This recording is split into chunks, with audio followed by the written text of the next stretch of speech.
Folks, congratulations on the success what you guys did on Battle of the Blades. It is like watching David and Goliath team up together. And the reason why I asked you guys to stand is because I want people to see the height difference, and the fact that what you guys did was absolutely amazing in adjusting to all this. First, I got to say, what was the experience like? It was an amazing experience.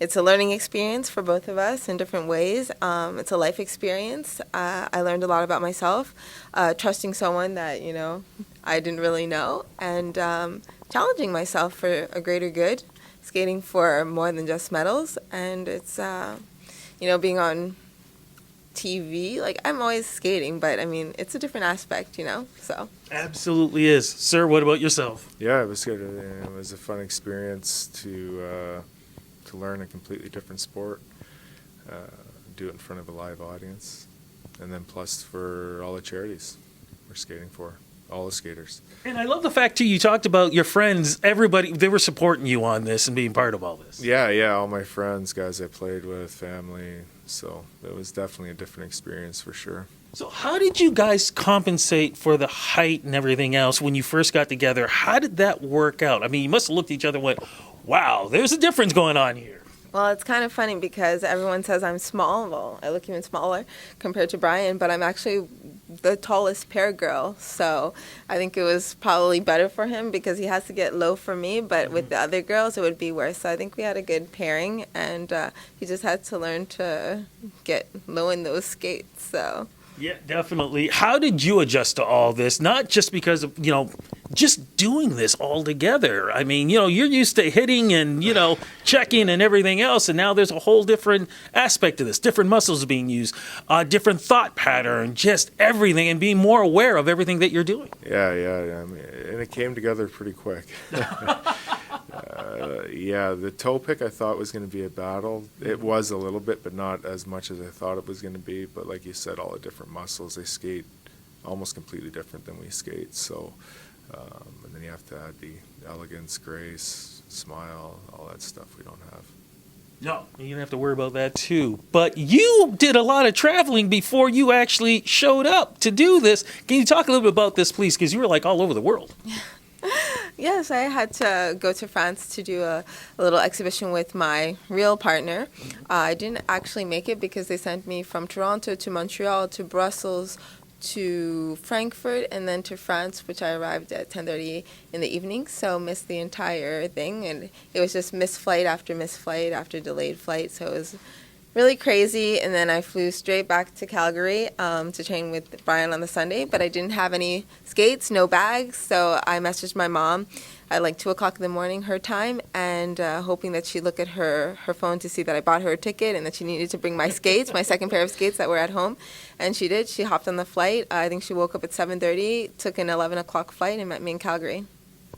Wow, that says it all. How do you keep that kind of concentration going and still making sure that the fans who are watching this are having fun? I think it's, it's motivation. I've always had a challenging career. It's ups and downs, and getting over them, has, I think, helped me a little bit in these type of situations, staying calm and then getting your act together. You just have to do it. So I was pretty supported. I had my mom and production helping me and things like that, so it was really cool. What was the biggest surprise for you, though, in doing this and realizing that you, in the beginning, going, man, there's no way I could do this, and then suddenly you saw yourself doing it? What was the biggest surprise? I would say, that I did it. I did three live shows. I think, all the players that are doing this will say that they've been pretty happy and confident that they were able to do it and show a different side for sure.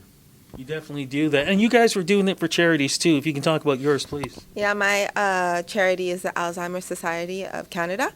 My grandmother passed from Alzheimer's, and my grandfather, on my other side of the family, my father's side, passed from dementia. So it's really close to my heart, and it's, to raise awareness and funding for families that need help and for research. And you, sir? Yeah, I'm Alberta Animal Rescue Crew Society, so it's a rescue service, animal rescue in Alberta that we've worked with for a long time. So you're going back to Calgary because you got a job over there too, right? Yeah, I do work. Yeah. Are you going to get your players to maybe you going to infiltrate maybe some of this, ice dancing thing on them? Maybe, yeah, it might be tough. Well, as the series is going on and we're slowly coming up to the in November, who do you now think has the best chance in winning and why? Who knows? I mean, at the rate these guys are progressing, and the girls, like Natalie, you never know. You never know. It's a wild card, and I'm rooting for. Well, I already know that the legend of figure skating is Katya, so I know that she will most likely be in the final. But I'd love for Natalie to show what she's got.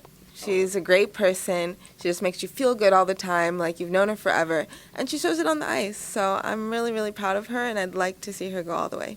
Who do you think's got the best chance now? Hopefully Sheldon. Ah. Yeah. I mean, just for his story, what he's brought to the show, this charity. So I would like to see him win.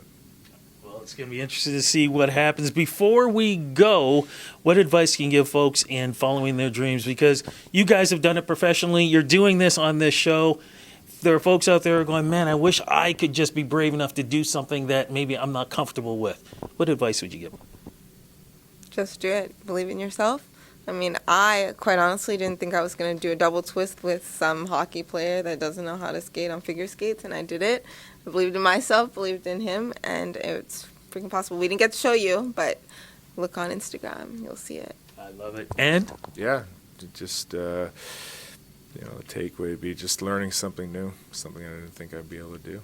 And maybe I found my calling. Might be a little late, but yeah. You never know. Icecapades, Disney. Me too. There you go. Folks, thank you so much for doing this interview with me. Thank you so much for what you guys have done on Battle of the Blades, and just looking forward to everything you're doing in the future. Thank you so much. Thank you. Thank you.